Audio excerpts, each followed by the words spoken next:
जय हिंद दोस्तों, स्वागत है आप सभी का अपना यूट्यूब चैनल संतोष मैथमेटिक्स सेंटर पहाड़पुर में। मेरे प्यारे मित्रों, आप सभी जैसा कि जान रहे हैं कि ये कोविड-19 जो वैश्विक महामारी है, इसका ये दूसरा दौर चल रहा है। पहला दौर जो 2020 में चला और 2020 के बाद ये अभी वर्तमान में 2021 का ये दौर, शुरुआती दौर जो अभी चल रहा है, ये बहुत ही दर्दनायक दौर है।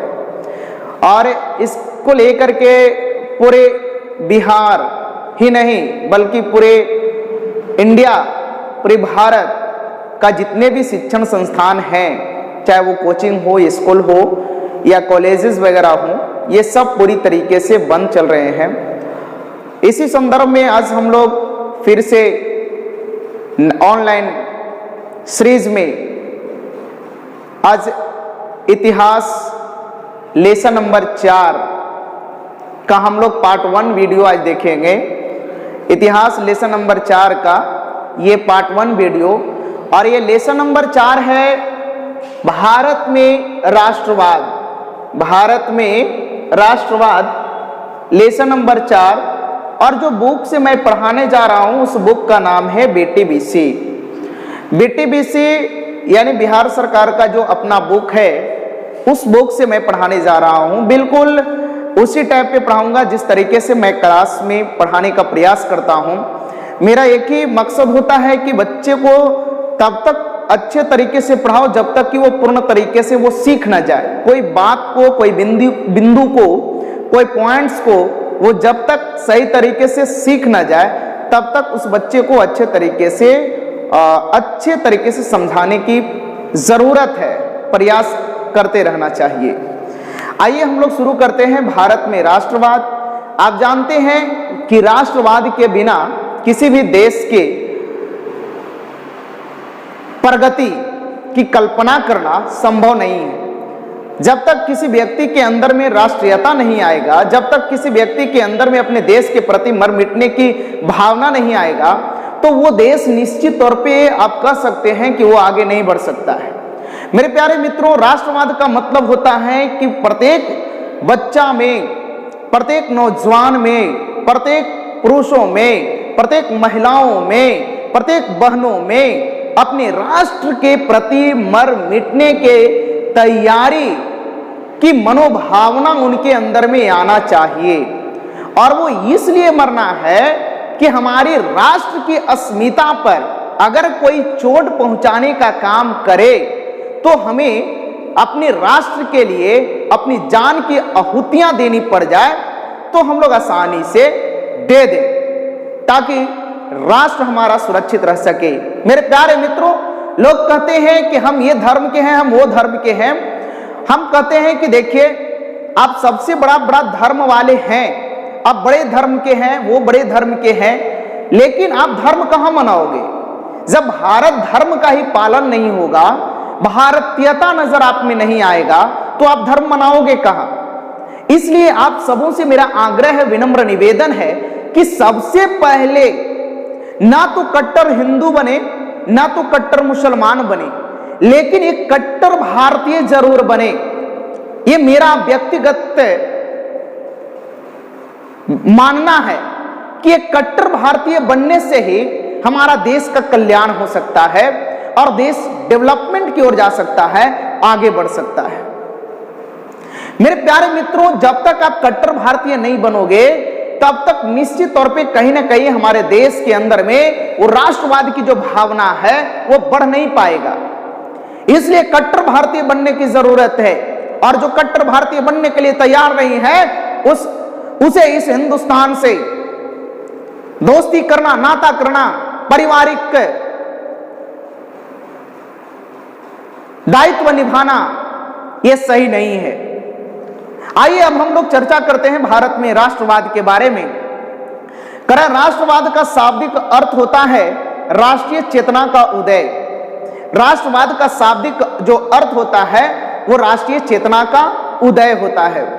मतलब देश की राष्ट्रीय चेतना, राष्ट्र के लिए सोचना। चेतना मतलब क्या होता है? सोचना, यही तो होता है ना, राष्ट्रीय चेतना का उदय। कराए कि ऐसी चेतना का उदय जिसमें राजनीतिक, आर्थिक, सामाजिक, सांस्कृतिक एकीकरण का आभास हो। 19वीं शताब्दी के पूर्वार्ध तक भारत छोटे छोटे राज्यों में विभक्त था। आप जानते हैं कि भारत लगभग 563 रियासतों में बटा हुआ था।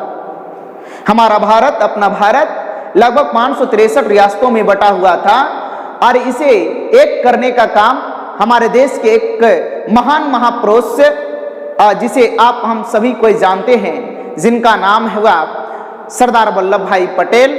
और ये सरदार वल्लभ भाई पटेल ने 563 रियासतों को एक करने के लिए पूरी दिन रात कड़ी से कड़ी मेहनत करके हमारे 563 राज्यों को, जो अलग अलग खंड में बटा हुआ था, उन तमाम राज्यों को मिलाने का काम किया और एक जो खंड खंड बटा हुआ भारत था, उस खंड खंड बटे हुए भारत को अखंड भारत बनाने का काम किया।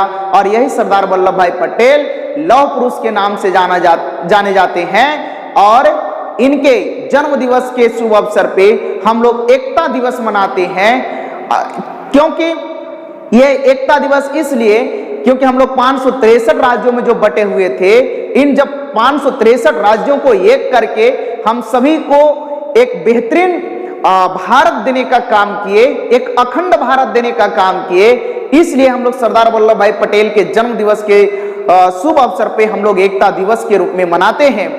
और इनका जानते हैं कि हाल फिलहाल में ही सरदार सरोवर नदी में जो इनका स्टैचू बनाया गया, सरदार वल्लभ भाई पटेल जी का स्टैचू बनाया गया, जो दुनिया का सबसे बड़ा स्टैचू के रूप में ये जाना जाता है। ये कहीं ना कहीं इनके कर्म के आधार पे ही इनके स्टैचू का भी निर्माण किया गया। तो मैं दिल से सम्मान करता हूं ऐसे महान महापुरुषों को, जिनके बदौलत आज ये अखंड भारत बनने का सपना हम सभी के बीच में देखने को मिल रहा है। क्योंकि पहले तो खंड खंड बटा हुआ भारत था, लेकिन आज ये अखंड भारत का सपना हम सबों को दिखाने का काम सरदार वल्लभ भाई पटेल, जो देश के प्रथम गृह मंत्री हुए। और आप जानते हैं, एक बात को याद रख लीजिए, भारत के प्रथम गृह मंत्री सरदार वल्लभ भाई पटेल, और जो गृह मंत्री होता है भैया, वही उप प्रधानमंत्री कहलाता है। समझ लीजिएगा बच्चे लोग, आप वर्ग 10वीं के विद्यार्थी हैं, इसलिए आप लोग को मैं बता दे रहा हूं। बाकी जो कंपटीशन के भाई लोग हैं, वो लोग तो सबको जानते हैं भैया, जो गृह मंत्री होता है वो भारत का उप प्रधानमंत्री होता है। मतलब प्रधानमंत्री के बाद अगर कोई भी कार्य में भाग लेने की बारी आए, फाइनेंशियल कंडीशन में अगर भाग लेने की बारी आए, तो उसमें भी जो है से कि उप प्रधानमंत्री अर्थात गृह मंत्री बहुत बढ़ चढ़ करके हिस्सा लेने का काम करते हैं। कराए उस समय भारत को एकता के सूत्र में बांधने वाले तत्वों का अभाव था। अब 19वीं शताब्दी की बात हो रही है, जिस समय हमारा भारत 563 रियासतों में बटा हुआ था, उस समय भारत को एकता के सूत्र में बांधने का बहुत बड़ा अभाव था। राष्ट्रीय एकता में कमी का अर्थ उस अनुभूति का अभाव जो भारत में रहने वाले सभी लोगों के समान लक्ष्य एवं समान सरोकार से जुड़े। 19वीं शताब्दी के उत्तरार्ध में कई ऐसे तत्व उभरे जिससे ये कमी दूर होती गई एवं भारत एक संपूर्ण संगठित राष्ट्र के रूप में ग्रहण करने लगा। यही राष्ट्रवाद है एवं इसी राष्ट्रवाद की अभिव्यक्ति स्वतंत्रता संग्राम है। मेरे प्यारे मित्रों, कुछ दिन तक भारत ऐसा रहा जैसे ये खंड खंड बट गया।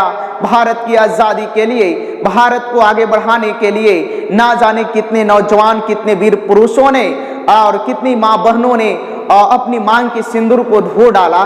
धीरे धीरे जैसे जैसे राष्ट्रीय चेतना आया, देश के प्रति मर मिटने के लिए वो तैयार होते गए।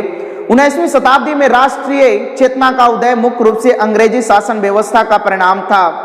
उसके बाद में जैसे जैसे जैसे देश में राष्ट्रीयता बढ़ते चला गया और दूसरी तरफ अंग्रेजों ने डाक और तार व्यवस्था, रेल छापे खाने, समरोप प्रशासनिक व्यवस्था आदि का विकास किया। यद्यपि इनका विकास एक सुचारू रूप प्रशासन चलाने की दृष्टि से किया गया था, तथापि इन सभी ने राष्ट्रीय चेतना के उदय में महत्वपूर्ण भूमिका निभाई।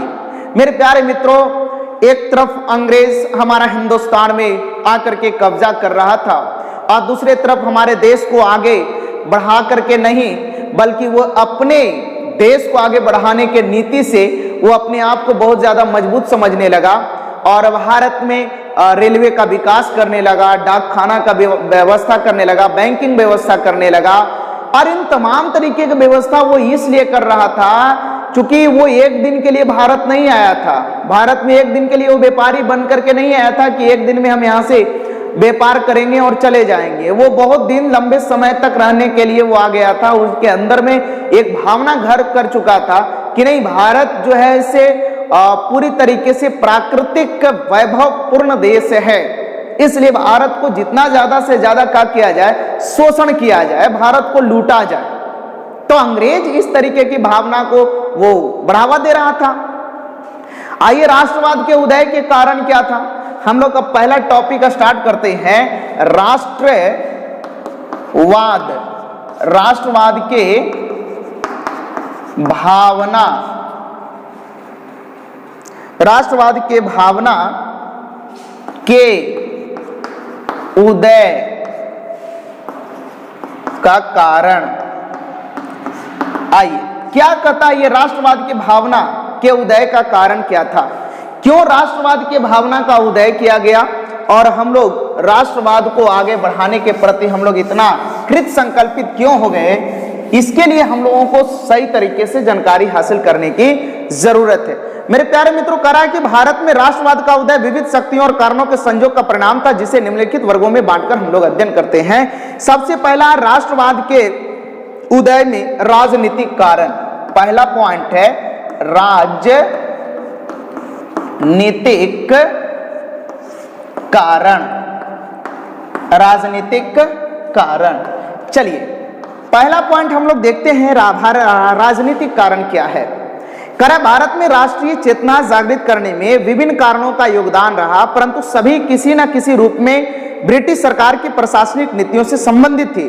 ब्रिटिश शासक साम्राज्यवादी, ब्रिटिश शासक जितना भी था वो सब क्या था, साम्राज्यवादी था। साम्राज्यवादी कहने का मतलब ये हुआ कि अपने साम्राज्य को स्थापित करना चाहता था। वो मतलब यहां से जाने के लिए नहीं सोच रहा था, वो यहाँ पे अपना पूरा व्यापार स्थापित करना चाहता था। वो यहाँ पे अपना पूरा जो है से कि हर व्यवस्था, प्रशासनिक व्यवस्था वो अपना चलाना चाहता था, बैंकिंग व्यवस्था वो अपना चलाना चाहता था।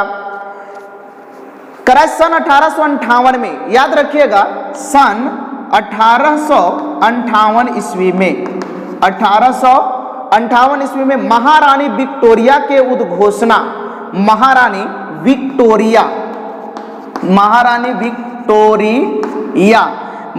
विक्टोरिया के उद्घोषणा के साथ ही सभी देश राज्य ब्रिटिश साम्राज्य के अधीन आ गए। अब देखिए, महारानी विक्टोरिया के जब 1858 में यह उद्घोषणा हुआ कि जितने भी देशी राज्य हैं, जो छोटा छोटा राज्य बटा हुआ है, वो सब क्या हो जाइए, एक हो जाइए। ये कब बोला महारानी विक्टोरिया? 1858 में। तब भारतीयों को लगा कि अब हमारा देश, अब हमारा भारत, लग रहा है कि जो खंड खंड बटा हुआ भारत है वो एक अखंड भारत में बदलने जा रहा है, ऐसा भारतीयों को लग रहा था। घटना ने कुछ हद तक भारत को एक राष्ट्रीय स्वरूप प्रदान किया। उसके बाद भारत में राष्ट्रीयता की लहर आई, जिसको कुचलने के लिए सरकार ने कई दमन चक्र चलाए। सरकार मतलब अंग्रेज सरकार। राष्ट्रीयता की भावना जब बलवती होने लगा, जब राष्ट्रीयता बढ़ने लगा, हमारे देश के लोगों में जब राष्ट्रीयता आने लगा, तो सरकार ने लोगों के हर वो कारनामे को क्या करना चाहा, कुचलना चाहा।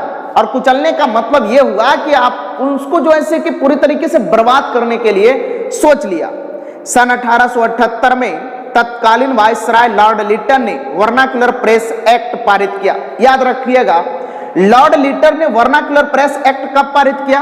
तो 1878 में। याद रखना मेरे प्यारे मित्रों कि लॉर्ड लिटन ने वर्नाक्युलर प्रेस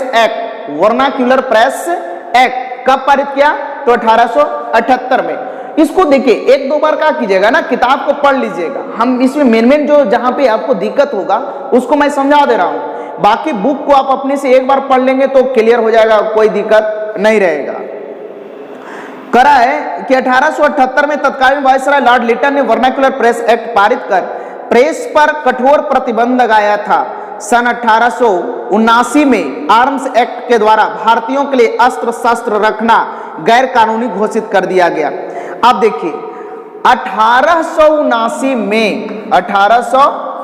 में ध्यान दीजिएगा, 1879 में आर्म्स एक्ट लाया गया और इस आर्म्स एक्ट में ध्यान दीजिएगा, इस आर्म्स एक्ट में क्या हुआ कि कोई भी भारतीय अपने पास में किसी भी प्रकार का अस्त्र शस्त्र नहीं रखेगा। कोई भी भारतीय अपने पास में किसी भी प्रकार का अस्त्र शस्त्र जो है से रखने का काम नहीं करेगा। ये कब ये नीति बनाया गया? 1879 में, 1879 में। और ये जो हुआ था वर्नाकुलर प्रेस एक्ट पर जो प्रतिबंध लगाया गया था वो लॉर्ड लिटन के द्वारा लगाया गया था, वो 1878 में लगाया गया था। अब कराए कि सन 1883 ईस्वी में एल्बर्ट बिल पारित तो होना भी राष्ट्रवाद को बल दिया। अब देखो एक 1883 में एल्बर्ट बिल पारित हुआ। कौन? एल्बर्ट बिल पारित हुआ। कौन बिल पारित हुआ? एल्बर्ट बिल पारित हुआ। तो एल्बर्ट बिल जब पारित हुआ तो इसमें लगा कि नहीं, अब हमारा भारत जो है वो कहीं न कहीं क्या हो रहा है, एकता के सूत्र में बंध रहा है, राष्ट्रवाद को बल दिया। इस बिल का उद्देश्य भारतीय और यूरोपीय व्यक्तियों के फौजदारी मुकदमों की सुनवाई सामान्य न्यायालय में करना था और उस विशेषाधिकार को समाप्त करना था जो यूरोप के निवासियों को अभी तक प्राप्त था और जिसके अंतर्गत उनके मुकदमे सिर्फ यूरोपीय जज ही सुन सकते थे। मेरे प्यारे मित्रों, एक ऐसा भावना बलती चल जा रही थी कि अगर भारतीय अगर गलती करे तो यूरोपीय जज ही सुनेगा। भारत का कोई जज का व्यवस्था नहीं था। लेकिन अगर कोई यूरोपीय लोग गलती करे तो उसको सुनने का काम भी कौन करता था? ब्रिटिश जज। तो भैया ब्रिटिश जज जब सुनता था तो अपना आदमी को पहले ना जो ऐसा कि सम्मान करेगा, अपने आदमी को पहले सम्मान करेगा।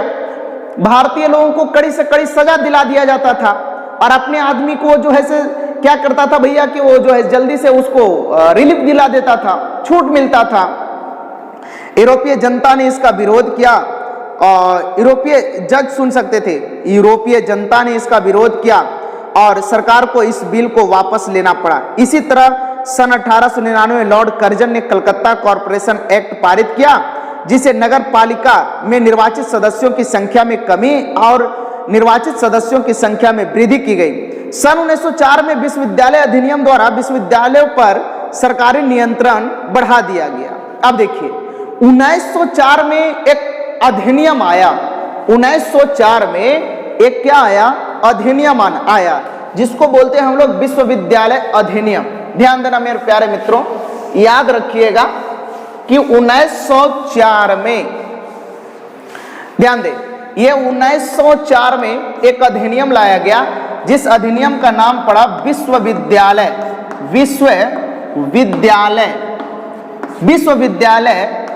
अधिनियम। विश्वविद्यालय अधिनियम। अब कराए कि इसमें विश्वविद्यालयों पर सरकारी नियंत्रण लगा दिया गया। कराए कि 1904 में एक अधिनियम लाया गया जिस अधिनियम का नाम था विश्वविद्यालय अधिनियम और इस विश्वविद्यालय अधिनियम के तहत जितने भी विश्वविद्यालय थे उन तमाम विश्वविद्यालयों पे क्या लगा दिया गया? सरकारी नियंत्रण लगा दिया गया। मतलब सरकार जो कुछ भी करेगा भैया वहां सरकार करेगा, विश्वविद्यालय के पास में कोई अपना अधिकार नहीं रहा।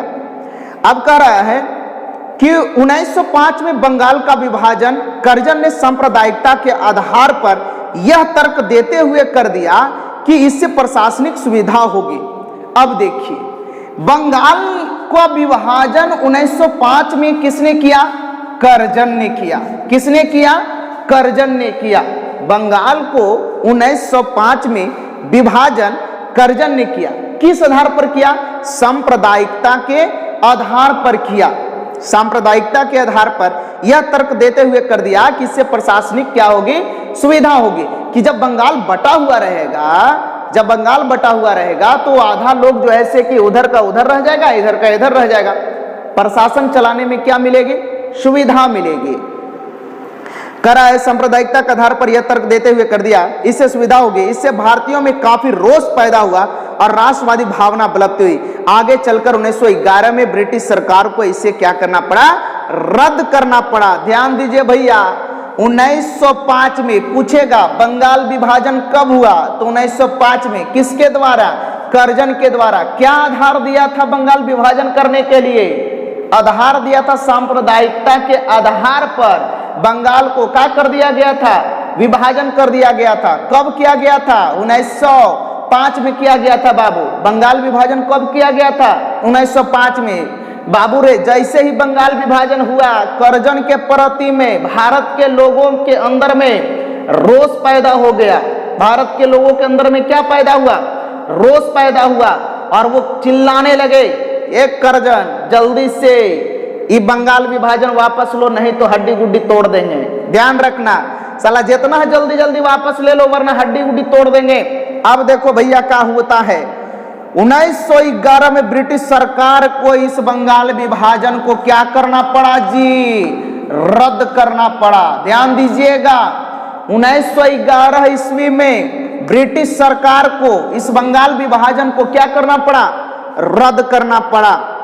सन 1907 ईस्वी का देशद्रोही सभा अधिनियम सभाओं पर रोक लगाने के लिए 1910 में इंडियन प्रेस एक्ट उत्तेजित लेख छापने वाले को दंडित करने के लिए पारित किया गया। डलहौजी की संरचनात्मक योजना के अंतर्गत भारत में रेलवे, टेलीग्राफ लाइन एवं व्यवस्थित परिवहन व्यवस्था की शुरुआत हुई। इन सब के द्वारा संपूर्ण भारत के क्षेत्रों के बीच की दूरियां घटने लगी, स्थानीयता समाप्त हुई, एक केंद्र दूसरे केंद्र से जुड़ा, एक राज्य दूसरे राज्य से जुड़ा, और राष्ट्रवाद के विकास में क्या बना, सहायक बना। मेरे प्यारे मित्रों, भारत में अंग्रेजी शिक्षा नीति ने राष्ट्रवाद के उदय में महत्वपूर्ण भूमिका निभाई। इससे प्रजातंत्र एवं आधुनिक प्रगति की जानकारी मिली। मानवतावाद, व्यक्तिवाद, यूरोपीय पुनर्जागरण, फ्रांस की राज्य क्रांति एवं अमेरिकी स्वतंत्रता संग्राम की जानकारी मिली। लॉर्ड मॉन्टेस्क्यू एवं रूसो के विचार से भारतीय प्रभावित हुए। अब वे अपने उदारदायित्व एवं नवीन कानून से अवगत होकर अधिकार की बात करने लगे। आइए हम लोग ये सभी जितना जो जाने, ये पहला पॉइंट था जिसका नाम था राजनीतिक कारण।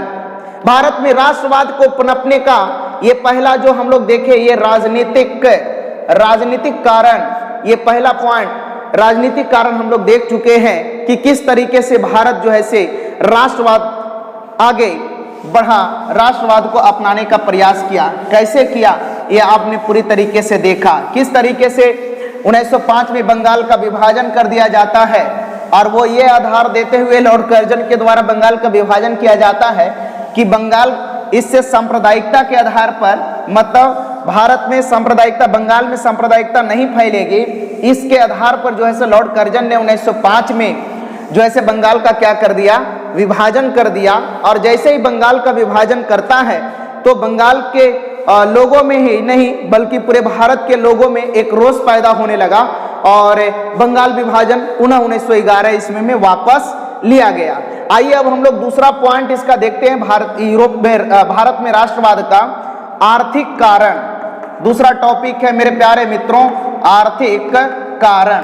ध्यान दीजिएगा, वीडियो बहुत लंबा हो जाएगा क्योंकि भैया इतिहास है, और इतिहास जब पढ़ाते हैं तो इसमें तो वीडियो थोड़ा सा लंबा होगा, तो आप लोग इसको अपने अनुसार से मैनेज करने का प्रयास करेंगे ताकि थोड़ा सा वीडियो लंबा होगा ही होगा।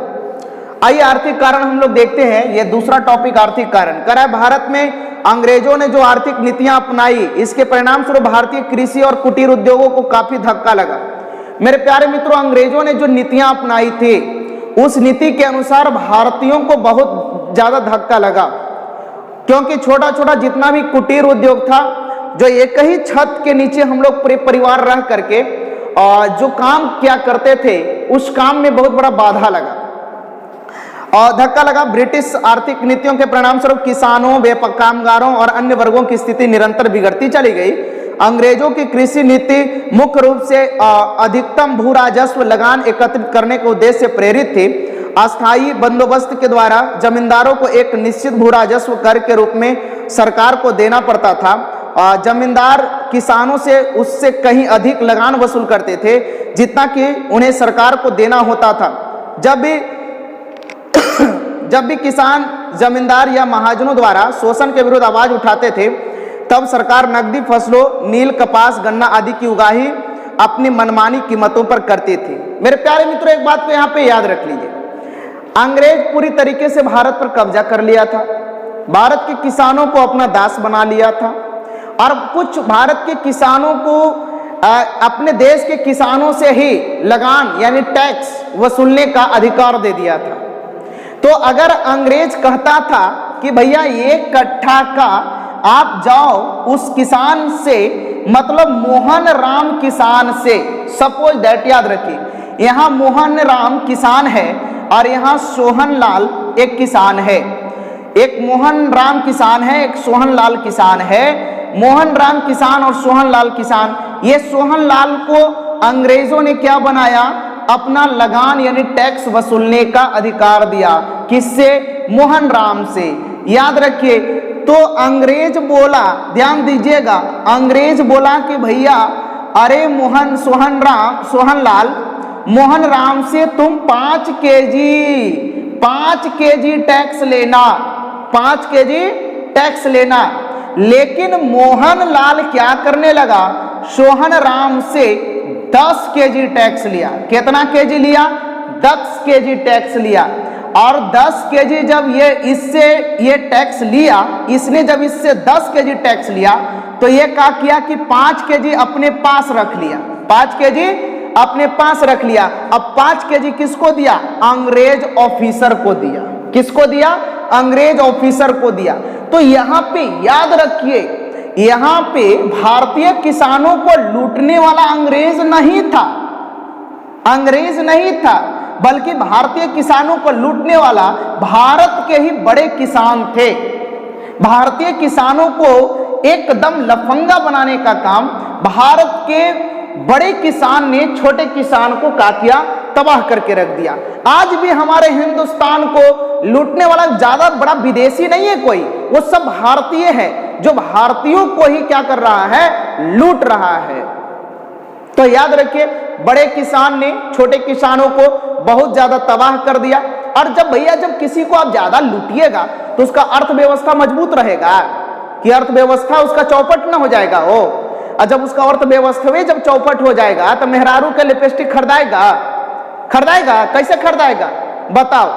अब जब मेहरारू के लिपस्टिक नहीं खरीदाएगा, बाल बच्चा को कपड़ा नहीं खरीदाएगा, तो वैसा खेती काहे लग करेगा? छोड़ नहीं देगा खेती करने के लिए। तो भारतीयों ने अंतोगत जो है से कि बहुत ज्यादा रोष में आके, गुस्सा में यहाँ करके खेती करने से इनकार करते हैं। आगे देखिए, पढ़ाते हैं। सरकार नकदी फसलों जैसे नील, कपास, गन्ना आदि की उगाही मनमानी कीमतों पर करती थी और इन फसलों का प्रयोग अंग्रेज अपने उद्योग में कच्चे माल के रूप में करते थे। कपास और नील उपजाने वाले किसान इस नीति से अधिक पीड़ित थे। मेरे प्यारे मित्रों, आपको याद होगा कि नील उपजाने के बाद जब कोई खेत में एक बार नील उपजाया जाता है तो उस खेत में लगभग 5 से 6 वर्ष तक दोबारा उसमें कोई अच्छा फसल का उत्पादन नहीं होता है। कारण यह है कि जब कोई भी खेत में नील एक बार उपजती है, एक बार नील का फसल अगर उगती है तो उस खेत की जो उर्वरा शक्ति होती है वो पूर्ण रूपेण जो है से 5-6 साल तक वो समाप्त हो जाता है। उसमें दोबारा उर्वरा शक्ति आने में लगभग 5 से 6 वर्ष का समय लगता है और वो तब तक किसान क्या हो जाते हैं? बेरोजगार हो जाते हैं, उसके पास में जमीन नहीं रह पाता है। करार उद्योग के क्षेत्र में भी मजदूर कामगारों को भी अनेक मुसीबतों का सामना करना पड़ रहा था। अंग्रेजों ने भारत में बने कपड़े के निर्यात पर कई प्रकार के प्रतिबंध लगा दिए थे, जबकि इंग्लैंड में मशीन से बने कपड़े की भारत में बिक्री पर किसी भी प्रकार का कोई टैक्स नहीं लगा था। सरकार द्वारा सन 1882 में सूती वस्त्रों पर यह आयात हटा लिया गया था। भारत में मशीन से बना सामान इंग्लैंड से आता था और यहाँ पर कारखाना लगाए जाने की प्रक्रिया अत्यंत धीमी थी, क्योंकि सरकार भारत में औद्योगिकरण के पक्ष में नहीं था। ऐसी परिस्थिति में कामगारों का बेरोजगार होना क्या था? स्वाभाविक सी बात थी। मेरे प्यारे मित्रों, हमारे देश में अगर अंग्रेज कोई कारखाना लगाता, हमारे देश में अगर कारखाना लगाता तो निश्चित तौर पे हमारा देश क्या करता? डेवलपमेंट करता, हमारा देश आगे बढ़ता। लेकिन हमारा देश में किसी भी प्रकार का वो कोई कारखाना नहीं लगाना चाहता था, जिसके वजह से बहुत ज्यादा प्रॉब्लम क्रिएट होने लगता था। कराए कृषि और उद्योग के संक्षिप्त विवरण से हमने यह देखा कि भारतीय समाज का प्रत्येक वर्ग अंग्रेजी शासन के अधिक कठिनाइयों का सामना कर रहा था। जनता में असंतोष की भावना एकाएक राष्ट्रीय चेतना को जन्म नहीं देती। वास्तव में यह असंतोष विभिन्न समयों पर विद्रोह के विभिन्न पहलुओं के रूप उभर कर सामने आया। जब से कंपनी का शासन प्रारंभ हुआ तब से लेकर 1857 ईस्वी के विद्रोह तक कई विद्रोह हुए। मेरे प्यारे मित्रों, जब से कंपनी का शासन आरंभ हुआ अर्थात अंग्रेजों का शासन जब से आरंभ हुआ तब से उसके शासन से लेकर के 1857 ईस्वी के विद्रोह के तक आते आते बीच में कई प्रकार के छोटे मोटे विद्रोह हुए और उन विद्रोहों को अंग्रेजों के द्वारा कई एक बार तो दबा दिया गया, लेकिन कई एक बार हमारे भारतीयों के कठिन परिश्रम के द्वारा हमने अंग्रेजों को भी दबाने का काम किया। लेकिन कुछ भारतीय चुगलखोरी कर रहे थे, भारतीय वाले भारतों को ही नहीं देखना चाह रहे थे, भारत के लोगों को ही नहीं देखना चाह रहे थे। कराए कि 1857 के विद्रोह, 1857 के बाद विद्रोह की बारंबारता जिसमें नील विद्रोह एवं पवना विद्रोह प्रमुख है। 1857 ईस्वी के विद्रोह ने इस ओर सोचने को बाध्य कर दिया कि आखिर सफलता के लिए आवश्यक योजना क्या है। भारतीय इस निष्कर्ष पर पहुंच गए कि लक्ष्य की स्पष्ट एवं मजबूत परिपक्व नेतृत्व लड़ाई के तरीके में शुद्धता और सुनियोजित आंदोलन के जरिए स्वतंत्रता प्राप्त की जा सकती है। अब भारत के लोग ये सोचने लगे कि अगर भारत को आजाद दिलाना है, भारत को आजाद कराना है, तो एक अच्छे सफल नेतृत्वकर्ता के संरक्षण में रह करके हमें देश की लड़ाई को लड़ना चाहिए। तब जाकर के भारत क्या होगा, आजाद होगा। भारत से अंग्रेजों की गुलामी हटेगी, भारत जो है भारत से अंग्रेज हटेगी और हमारा देश क्या हो जाएगा, आजाद हो जाएगा।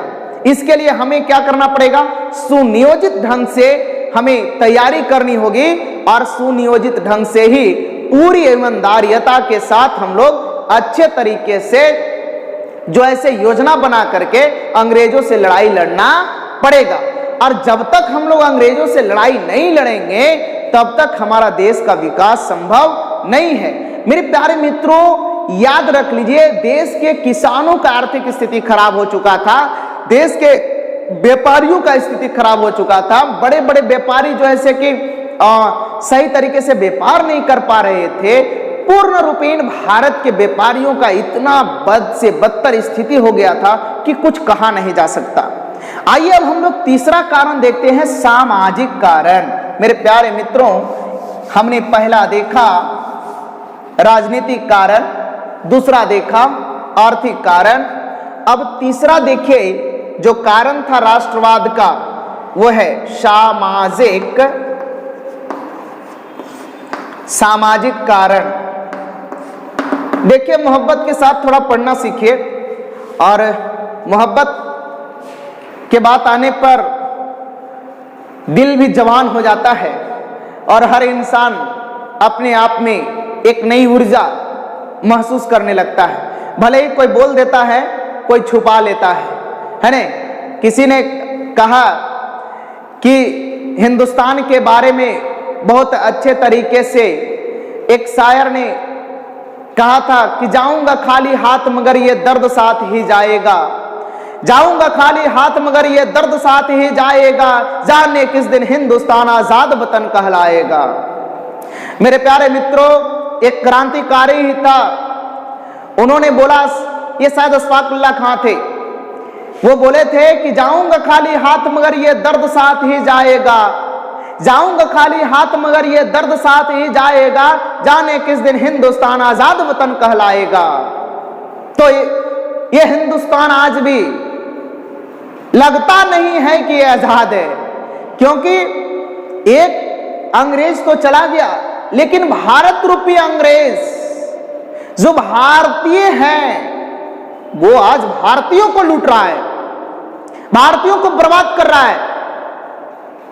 आपको याद होगा जब इंदिरा गांधी की सरकार थी तो एक नारा चला था, देखो भाई इंदिरा का खेल, 100 रुपये हुआ कड़वा तेल।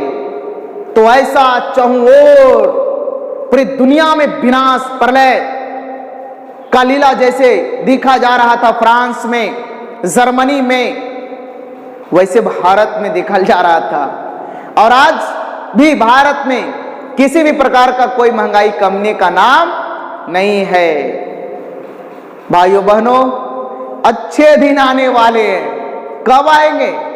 भीख मांगने सब मरे जाएंगे तब, फुट पर काम करने वाला सब मर जाएंगे तब अच्छे दिन आएंगे। देश का अच्छे दिन कब आएंगे भैया?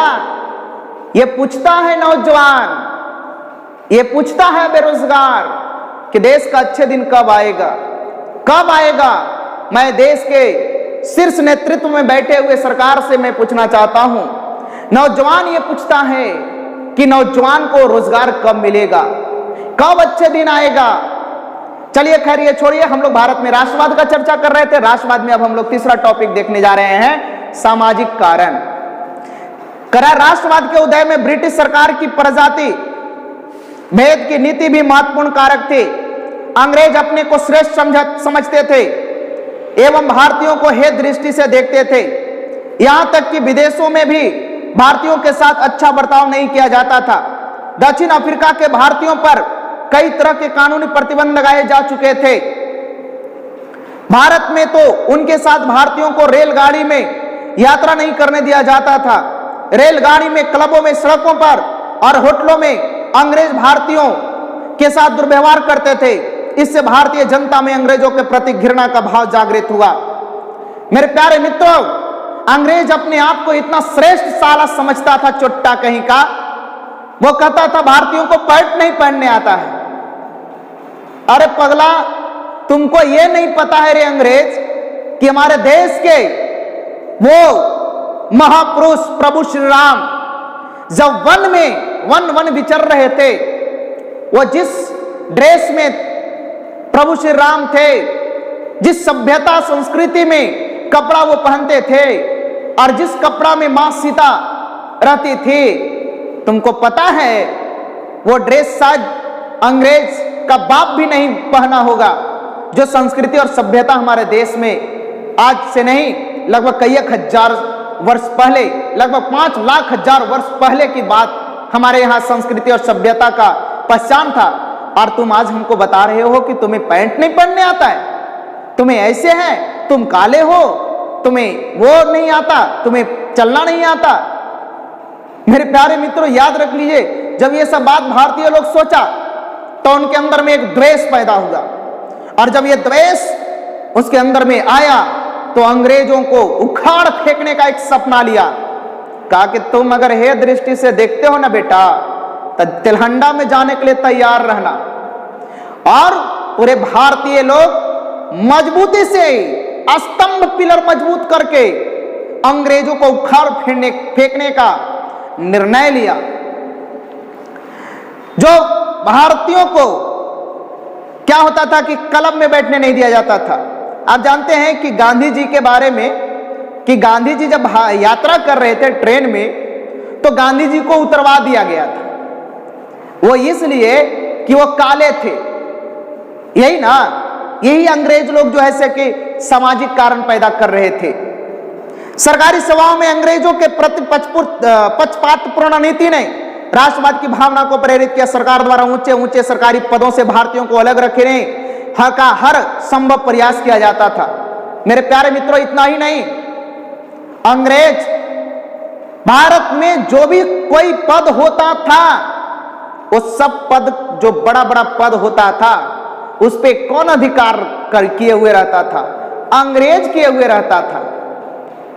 पूरे के पूरे पद पे अंग्रेज। वाह, क्या जमाना था।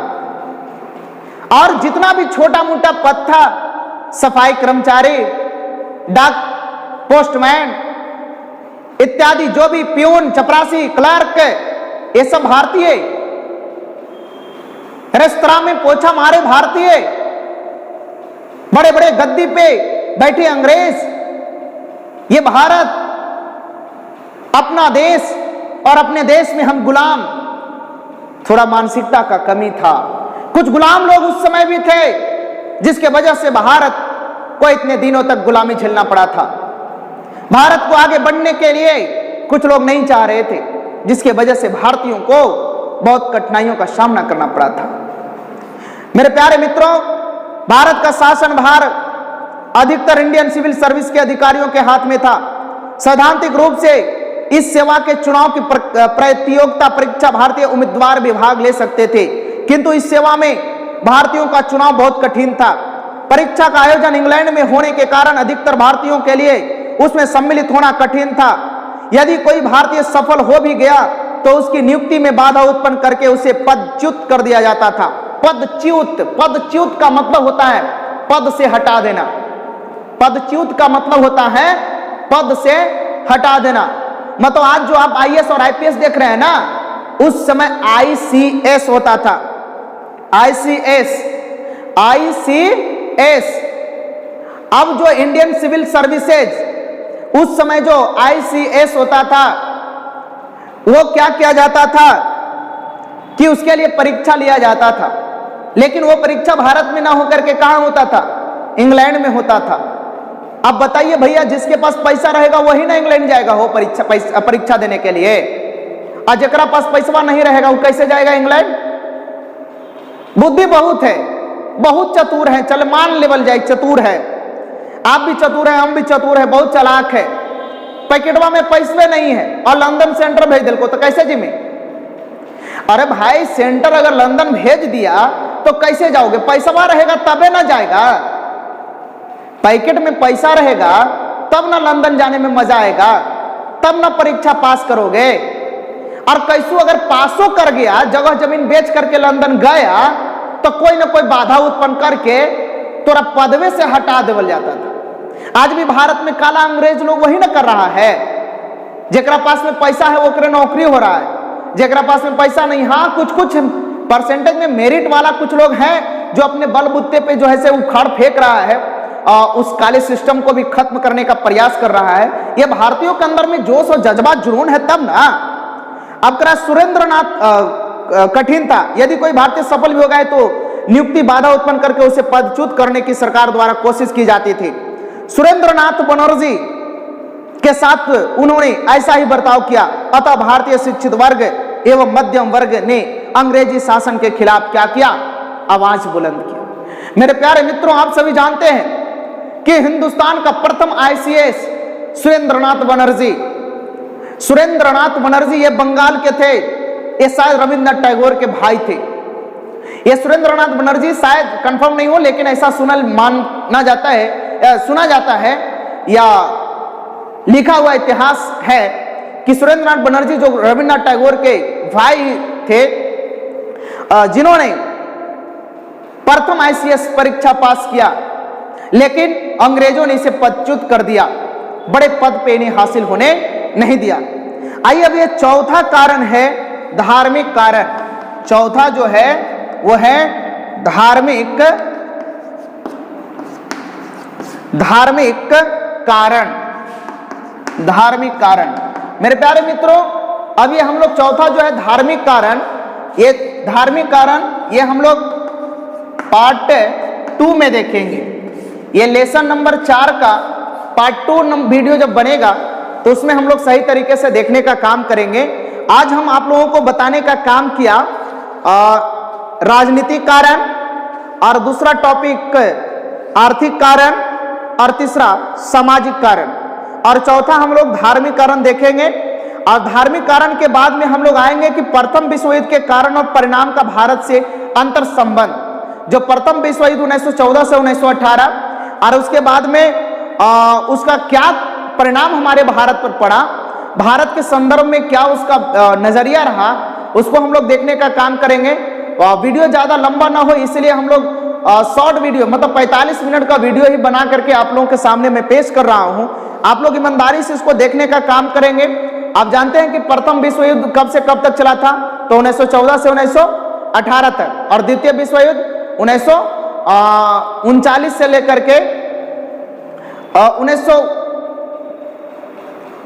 लेकर के 1945 तक द्वितीय विश्व युद्ध चला था। और ये द्वितीय विश्व युद्ध और प्रथम विश्व युद्ध का क्या प्रभाव हमारे देश पर पड़ा, इन तमाम बातों को हम लोग देखेंगे और आगे हम लोग टॉपिक का चर्चा करेंगे। लेता हूं ब्रेक। जय हिंद, जय भारत, भारत माता की जय, वंदे मातरम। बहुत बहुत धन्यवाद। मिलेंगे पार्ट 2 वीडियो में भारत का राष्ट्रवाद। टॉपिक का नाम रहेगा धार्मिक कारण। आप लोग इतना तब तक घर में भी पढ़िएगा अध्ययन कीजिएगा। Bye bye, take care.